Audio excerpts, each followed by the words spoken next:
वासु के दादाजी उसे समझा रहे थे कि बेटा, मेरे दादा ने शराब के नशे में अपनी पूरी जमीन बेच दी और मैंने भी वैसा ही किया और तेरे पिता ने भी वैसा ही किया। लेकिन जो जमीन तुझे मिलने वाली है, तुम उसे कभी भी मत बेचना। उस जमीन को तुम अपने बच्चों को जरूर देना। इसके बाद 20 साल बाद का समय दिखाया जाता है। कोई बिजनेसमैन गांव में बिजनेस के सिलसिले में सरपंच जी की जमीन खरीदना चाहता था। सरपंच की जमीन के साथ साथ उसे वासु की जमीन में भी इंटरेस्ट था। यह वही वासु है जिसे उसके दादाजी समझा रहे थे कि तुम अपनी जमीन मत बेचना। वह अब बड़ा हो चुका है और इसका परिवार भी है। इसके परिवार में इसकी पत्नी सुनीता और उसका बेटा छोटू और उसकी छोटी बहन, जिसे वह गुड़िया कहता है। कुल मिलाकर वासु के परिवार में 4 सदस्य हैं। वासु की बेटी गुड़िया के दिल में छेद है, जिसके लिए इन्हें 25 लाख रुपए की जरूरत है। इनकी मदद करने के लिए कुछ एनजीओ वाले उनके पास आए हुए हैं।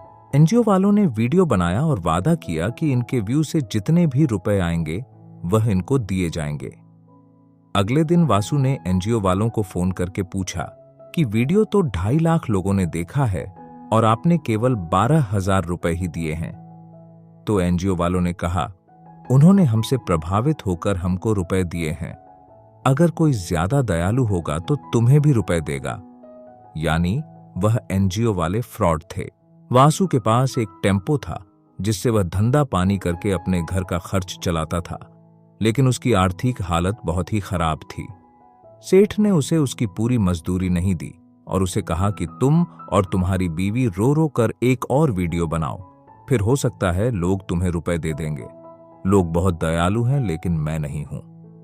इसके बाद वासु पैसे लेकर कहता है कि टेम्पो से मजदूरी करने से अच्छा है मैं टेम्पो को ही बेच देता हूं। ऐसा कहते हुए वासु यहां से चला जाता है। उसने अपनी बेटी का चेकअप करवाया था तो डॉक्टर ने कहा था कि उसकी बेटी को तुरंत 3 लाख रुपए का इंजेक्शन लगाना होगा। वासु के पास इतने रुपए नहीं थे तो उसने सरपंच जी को अपनी जमीन गिरवी रखकर 3 लाख उधार लिए। लेकिन अब अपनी बेटी के महंगे इलाज से धीरे धीरे उसकी आर्थिक हालत और भी ज्यादा खराब होने लगी, इसलिए उसने किसी एजेंसी को अपना टेम्पो बेच दिया। वह गरीबी से बहुत ही ज्यादा दुखी हो गया था और अपने खेत में आकर रोने लगा और वह खेत से घर आ गया। गुड़िया रो रही थी तो उसने गुड़िया को लाड़ करके उसे चुप कराया। छोटू खेलने के लिए बाहर चला गया और सुनीता ने चाय बनाकर वासु को दी, पर चाय में शक्कर नहीं थी। वासु ने शक्कर ना डालने का कारण पूछा तो सुनीता ने कहा कि तुम्हें पैसा कमाना तो आता नहीं है और शक्कर वाली चाय पीने की बात कर रहे हो। टेम्पो को बेचकर जो रुपए आए थे वह रुपए वासु सुनीता को देता है। वह उससे पूछती है कि क्या ये रुपए इलाज के लिए काफी है। वह कहता है कि उसके लिए खेती बेचने का इरादा है और वह उसे कहकर जाता है कि वह सरपंच से जमीन के पेपर्स लाने के लिए जा रहा है। जब वह सरपंच के पास जा रहा होता है तो रास्ते में एक लाल कलर की गाड़ी उसे तेजी से ओवरटेक करते हुए जाती है। वासु ने उसे इग्नोर किया और आगे जाने लगा, लेकिन थोड़ी ही आगे जाने पर उसने देखा कि उस लाल कलर की गाड़ी का एक्सीडेंट हुआ पड़ा है। उसने गाड़ी के पास जाकर देखा तो गाड़ी चलाने वाला मर चुका था। वासु ने गाड़ी के पीछे देखा तो वहां पर एक सूटकेस पड़ा हुआ था।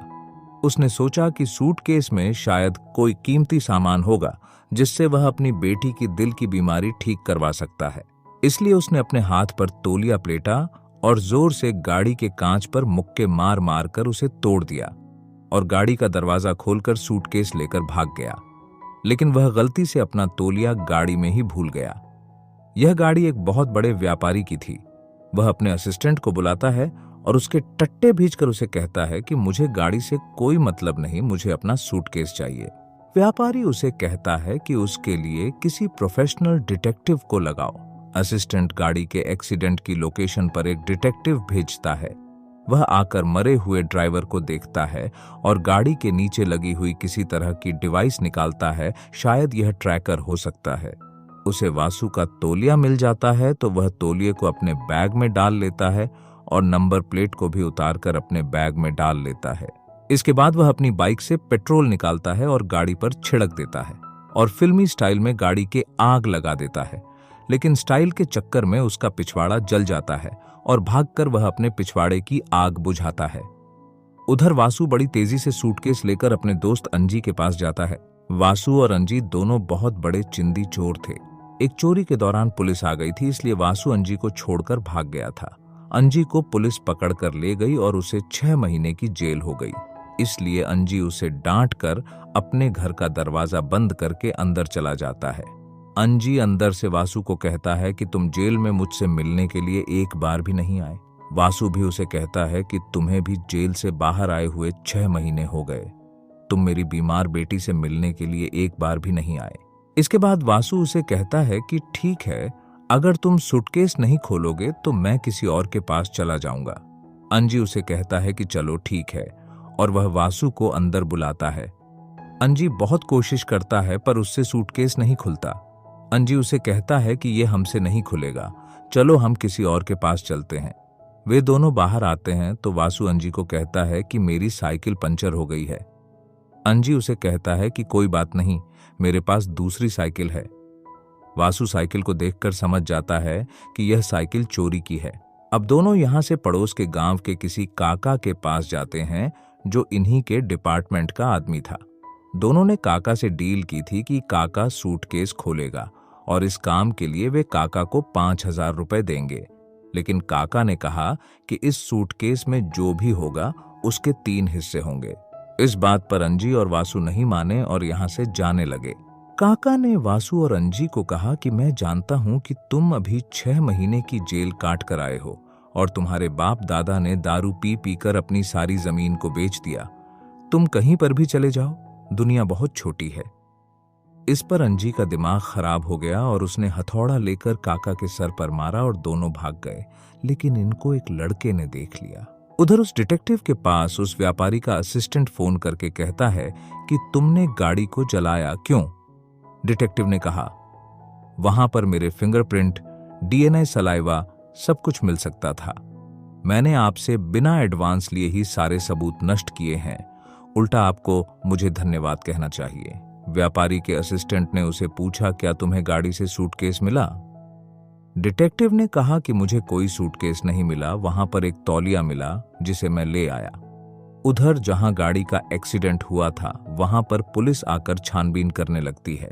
पुलिस इंस्पेक्टर कहता है कि मुझे लगता है गाड़ी सड़क से भागती हुई यहां पर आई और इस पेड़ से बछीड़ खा गई जिससे ड्राइवर मर गया। हवलदार कहता है, जी सर, आप में तो बहुत तेज दिमाग है।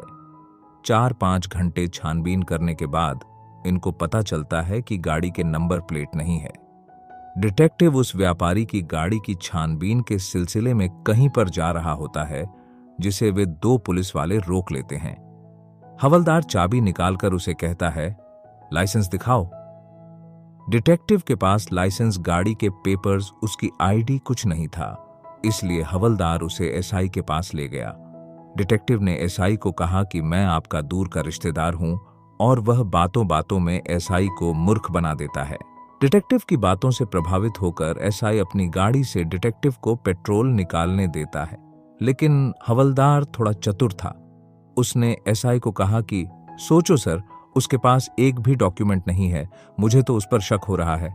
एसआई डिटेक्टिव को अपने पास बुलाता है और कहता है कि मेरे आदमी को तुम पर शक हो रहा है।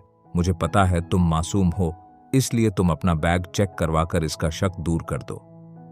अब ना चाहते हुए भी डिटेक्टिव को अपना बैग चेक करवाना पड़ता है। उधर वासु और अंजी नदी किनारे आकर सूटकेस पर पत्थर मार मार कर उसे खोलने की कोशिश कर रहे थे, मगर वह नहीं खुलता है। इसलिए गुस्से में आकर वासु सूटकेस को नदी में फेंक देता है, लेकिन अंजी उसे बेवकूफ कहकर नदी से वापस सूटकेस निकाल कर ले आता है। उधर अस्पताल में वह काका कोमा में जा चुका था। काका की ऐसी हालत देखकर वह लड़का जिसने वासु और अंजी को काका को निपटाकर भागते हुए देखा था, वह गुस्से में कहीं पर चला जाता है। एसआई डिटेक्टिव को थाने में ले आया था और उसे कहता है कि तुम्हें किसी ने एक्सीडेंट वाली लोकेशन पर चोरों की तरह भागते दौड़ते देखा था। डिटेक्टिव एसआई को कहता है कि मैं भंगार बेचने वाला हूं, मैं वहां से भंगार चुराकर भाग रहा था। तभी वहां पर वह लड़का भागा भागा आता है जो अस्पताल से काका की खराब हालत देखकर भागा था। वह यहां पर आ गया था और एसआई को सब कुछ बताने लगता है, लेकिन वह लड़का तुतलाकर बोल रहा था, इसलिए एसआई उसकी बात नहीं समझ पा रहा था। वह लड़का जो कुछ कह रहा था, हवलदार उसकी बातें समझ रहा था। वह एसआई को बताता है कि सर यह कह रहा है कि इसने 2 लोगों को सूटकेस से सिर फोड़कर भागते हुए देखा है, लेकिन तभी इन्हें पता चलता है कि जहां की यह बात बता रहा है वह किसी दूसरे गांव की घटना है, जहां का एरिया यहां के थाने के अंडर नहीं आता। लेकिन इन सब की बात बाहर बैठा डिटेक्टिव सुन लेता है। उधर वासु और अंजी दोनों अंजी के घर आते हैं, जहां पर किसी की बुलेट खड़ी थी। अंजी वासु को कहता है कि तू सूटकेस और अपनी साइकिल लेकर यहां से निकल, मैं देखता हूं अंदर कौन है। अंजी अंदर जाकर देखता है तो वहां पर सरपंच की बेटी थी, जिसका नाम अन्नू है। अन्नू और अंजी दोनों एक दूसरे से प्यार करते हैं। वह उसे कहती है कि तुम्हें जल्दी से कुछ अच्छा काम करना होगा, वरना मेरे पिता किसी और से मेरी शादी कर देंगे। अंजी अन्नू को कहता है कि वासु को किसी गाड़ी से सूटकेस मिला था, हमें लगता है कि उसमें बहुत कीमती सामान है और उसमें से जो भी निकलेगा उसे हम आधा आधा कर लेंगे। पर अन्नू को लग रहा था इन दोनों ने मिलकर चोरी करने का काम फिर से शुरू कर दिया है। कुछ देर बाद अन्नू यहां से चली जाती है। शाम हो जाती है और वासु अपनी साइकिल की पिंचर निकलवाने के लिए पिंचर वाले के पास रुकता है। पिंचर निकलवा कर वह अपने घर आता है और सूटकेस को घास के ढेर में छुपा देता है। उसके घर पर सरपंच आया हुआ था। वह उसे पूछता है कि तू यहाँ पर क्या कर रहा है। वासु कहता है कि मैं हल्का हो रहा हूँ। सरपंच जी कहते हैं कि मैं कब से तेरा इंतजार कर रहा था। मैं अच्छे ग्राहक लेकर आया हूँ जो तेरी जमीन अच्छे दाम पर खरीदने के लिए तैयार हैं और 35 लाख देने वाले हैं। मेरी बात मान, अपनी जमीन उन्हें बेच दे। लेकिन वासु कहता है कि मार्केट में तो लोग 60 लाख देने को तैयार हैं। सरपंच कहता है कि वह बेवकूफ बना रहे हैं, इतने रुपए कोई नहीं देगा। तू 2 एकड़ जमीन छोड़कर सब गिरवी रख चुका है और तेरे पास बोरिंग बनवाने के लिए भी पैसे नहीं है। मेरी बात मान, जमीन बेच दे। सरपंच उसे वार्निंग देता है कि मेरी तरफ से तू कुछ भी कर, लेकिन मैं तुम्हें 7 दिन का टाइम देता हूं। तुम मुझे अपने रुपए लौटा दे और ब्याज रहने दे, केवल मेरे 6 लाख रुपए दे दे, फिर तुम जानो और तुम्हारा काम जाने। उसके बाद सरपंच चला जाता है और वासु घर के अंदर आता है। अंदर आते ही उसकी पत्नी रोना धोना शुरू कर देती है और कहती है कि तुम धीरे धीरे सब कुछ बेच रहे हो। तुमने मेरी माँ की दी हुई जमीन भी गिरवी रख दी। तुम्हें हमारी कोई चिंता नहीं है। और ऐसे ही बड़बड़ करते हुए वह सामान पैक करती है और अपनी बेटी को लेकर अपने पीहर चली जाती है। शाम को जब सरपंच की बेटी अन्नू घर पर आती है तो सरपंच जी उसे कहते हैं कि कहाँ घूमती फिर रही थी, मैं जानता हूं तुम कहाँ गई थी। मैं उस चोर अंजी से तुम्हारी शादी कभी भी नहीं करूंगा। लेकिन अन्नू कहती है कि मैं शादी करूंगी तो केवल अंजी से करूंगी, वरना जीवन पर कुंवारी रहूंगी। बहस करते हुए अनु सो जाती है और सरपंच जी उसे कहते हैं कि मैं तुम्हारा बाप हूं, कभी तुम्हारा बुरा नहीं चाहूंगा। मैं एक चोर को अपनी बेटी का हाथ कैसे दे सकता हूं। अपनी पत्नी के पेहर जाने पर वासु अंजी को अपने घर पर बुला लेता है। टीवी में चल रही न्यूज से इनको पता चलता है कि जिस गाड़ी में से वासु ने सूटकेस चुराया था उसे किसी ने जला दिया है।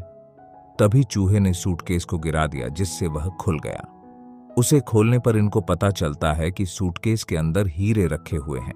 यहां से सीधा सीन कट होता है और दिखाया जाता है कि जेल में वह डिटेक्टिव बंद है। उसने पिन से जेल का ताला खोला और भाग गया। थोड़ी देर बाद जब एसआई आया तो फिर से अपना बेहुदा दिमाग लगाने लगा।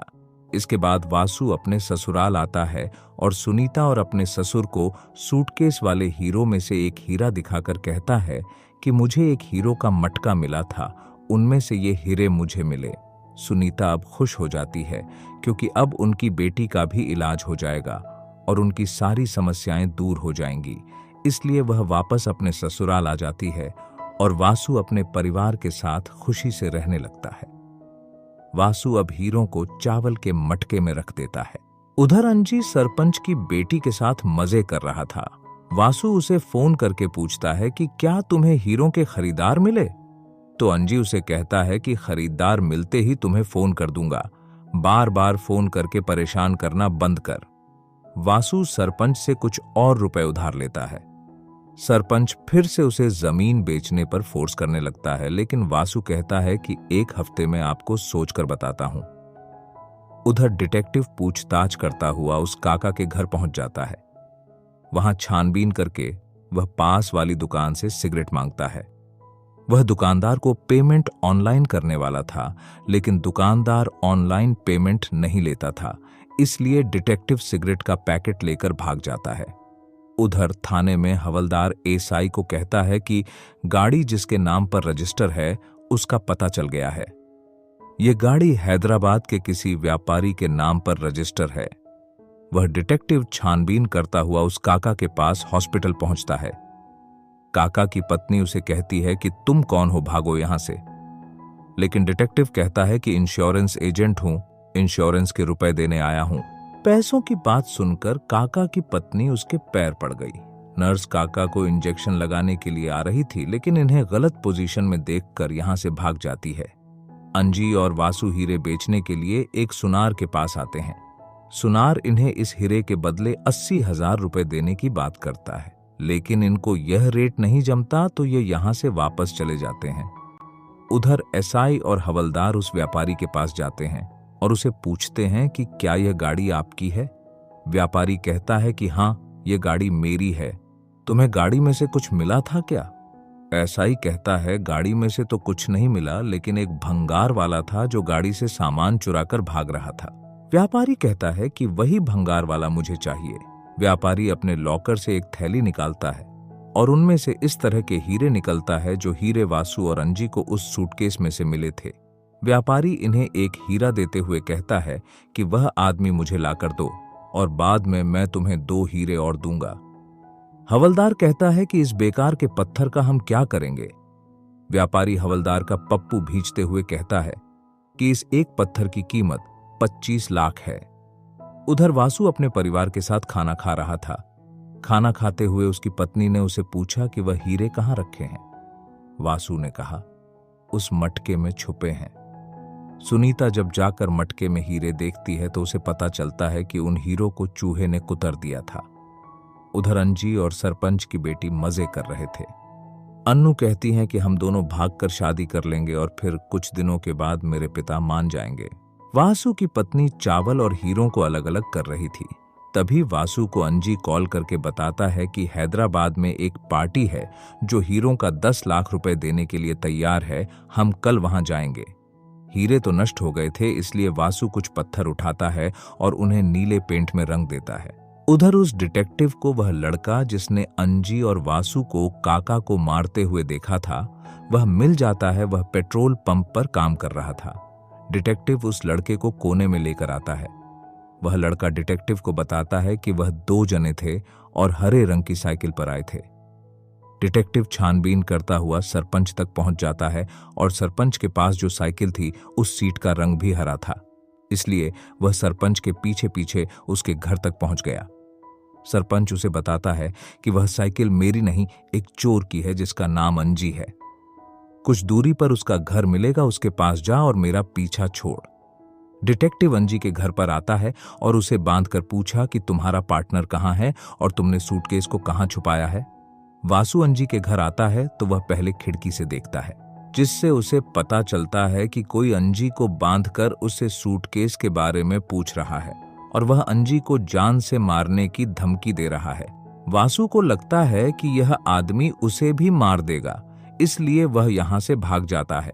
पीछे से डिटेक्टिव अंजी को निपटा देता है। बाद में उसे पता चलता है कि उसने उसके मुंह को बंद कर रखा था, जिससे वह बोल नहीं पा रहा था।